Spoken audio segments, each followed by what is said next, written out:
Hello friend, তৃপ্তি vlog লাভারে আপনাকে সবাইকে স্বাগত। বন্ধুরা, আজকে আমি দেখাবো গোলাপ জামুন রেডি টু মিক্স কী করে বানানো হয়। তো প্রথমে গোলাপ জামুনের যে রেডি টু মিক্স যে প্যাকেটটি আছে সেটিকে কেটে নিতে হবে এবং সেটিতে পরিমাণ মতোভাবে বন্ধুরা অল্প অল্পভাবে কিন্তু জল দিতে হবে। এখানে দুটো প্যাকেটটি কেটে নেওয়া হচ্ছে, আপনারা সবাই দেখতেই পাচ্ছেন।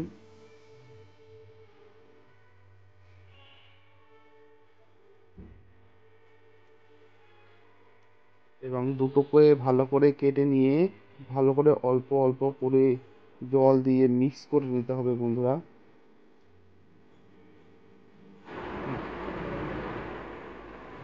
সুন্দর করে হাত দিয়ে মিহি করে নিতে হবে যাতে কোনো ডেলা ডেলা না থাকে, দলা দলা যাতে না থাকে বন্ধুরা।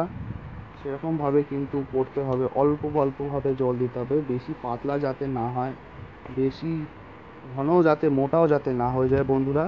সেদিকে দেখতে হবে, অল্প অল্পভাবে করে দিয়ে তারপর করতে হবে এবং অল্প অল্প করে জল দিতে হবে, যেটি প্যাকেটের পিছনে লেখা থাকে সেই হিসাবে কিন্তু আমরা করব।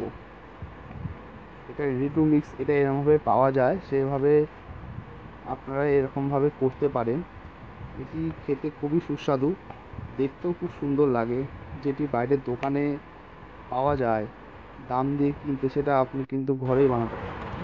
এরকমভাবে কিন্তু মিক্স করতে হবে, অল্প অল্প জল হবে, যেমন আমরা আটা মাখি সেরকমই করতে হবে, কিন্তু আর একটু যদি শক্ত খুবই ভালো হয়। তো এরকমভাবেই কিন্তু পুরো ধীরে ধীরে করে ভালো করে মহিন করে করতে হবে। তাহলে কি হবে, তাহলে ফিনিশিংটা কিন্তু খুব সুন্দর হবে। এবং এইটি সুন্দর করে লেচি করে দিতে হবে বন্ধুরা। অল্পভাবে ছোটো ছোটো করে লেচি করে নিয়ে যেরকম সাইজের আপনি বানাবেন বন্ধুরা, সেরকমভাবে লেচি করে নিয়ে গোল গোল করতে হবে। এবং গোল গোলটা যাতে খুব সুন্দর হয়, যাতে চারিদিকে চকচকে করে সুন্দর লাগে দেখতে, সেরকম যাতে ভালো হয়। দেখেন এরকম পুরো দেখাচ্ছে, ছোটো ছোটো ফিনিশিংটা যাতে সুন্দর থাকতে হবে বাইরের চারিদিকে। ঠিক আছে, যদি একটু যদি ফাঁকা থাকে তাহলে সেখান থেকে খুলে যাওয়ার সম্ভাবনা থাকে। তো যারা যারা বাড়িতেই খাবে তাদের কোনো অসুবিধাই নেই। ঠিক আছে, বাইরে যারা, যেখানে আমরা কিনতে যাই কোনো দোকানে, তখন কিন্তু আমরা খুব সুন্দর দেখি, যেরকমভাবে এরকম বানাবেন সেরকমভাবে কিন্তু ফিনিশিংটা পাবেন বন্ধু। ঠিক আছে, এভাবে পুরো থালাটি পুরো যতগুলো আছে পুরো ভর্তি করে নিতে হবে, যতগুলো এখানে তৈরি হবে।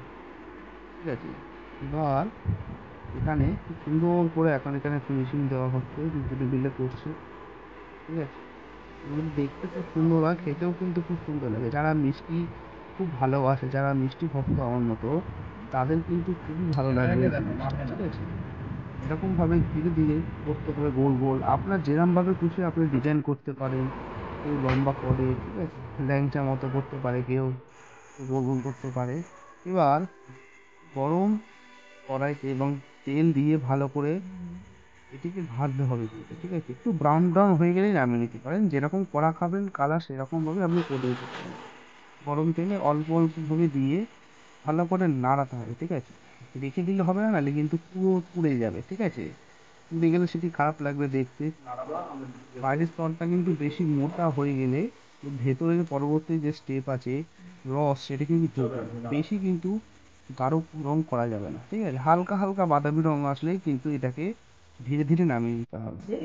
এবং এরকম ভাবে দেখা যাচ্ছে খুব সুন্দর লাগছে দেখতে, যেরকম ভাবে আপনি খাবেন সেরকম ভাবে কিন্তু আপনি করতে পারেন। কি সুন্দর রেডি টু গোলাপ জামুন, দেখতে খুব সুন্দর। এবং এটি আগে থেকে করে রাখা চিনি শিরার মধ্যে কিন্তু দিয়ে দিতে হবে, দিয়ে কিন্তু কিছুক্ষণ রাখতে হবে। ঠিক আছে, নাহলে কিন্তু চিনি শিরার মধ্যে চিনি শিরাটা কিন্তু ভেতরে ঢুকবে না। ঠিক আছে, সুন্দর করে কিন্তু করতে হয়, দেখতে কিন্তু খুবই সুন্দর লাগছে। এবং এটি ধীরে ধীরে ভিজছে, যখন আপনি এখন করবেন, যখন 2 ঘন্টা পর যখন দেখবেন খুব সুন্দর লাগে, ভেজে যায়, খুব সুন্দর কিন্তু লাগছে।